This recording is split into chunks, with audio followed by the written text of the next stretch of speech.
do you think? Is this the start of a national movement against standardized tests?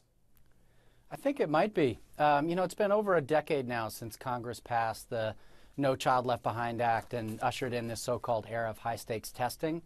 And certainly what I've seen over that time period is that there's been a lot of private discontent, but never enough to generate sufficient public noise that could impact policy.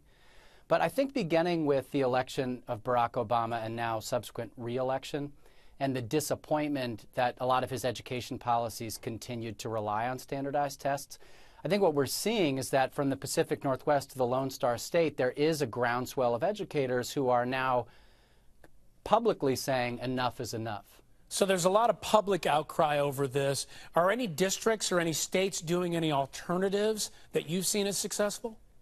Yeah, a lot of times when people talk about alternatives, they first look outside of the U.S. and point to a country like Finland that has no national exams. It doesn't mean they have no national tests. It doesn't mean they have no tests. It just means that any test a student takes in Finland is designed and administered by the people that know him best, his teachers. But right here in the U.S., there's been a consortium of 28 schools in New York for years that received a waiver from the state to do something other than the tests. And so they've created something called the Performance Standards Consortium. And basically it just means that kids have to demonstrate through a project or through some kind of public process what it is that they've learned and how it's changed how they think. And in your opinion, is that more successful than the standardized testing method that you see in many jurisdictions? Unquestionably. I mean, if you think about your own learning experiences, the reality is standardized tests were originally created back in 1914 to try to make the learning experience less subjective. But learning itself is a highly personalized, highly individualized experience. So the more the way you assess learning reflects an individual's interests that they want to pursue, the more likely that process of assessment is going to have real value for the person. Sam, I just have a few seconds left. If I'm a parent out there and I'm in a place where they give standardized tests and I want to change that, what's the one thing that parent can do?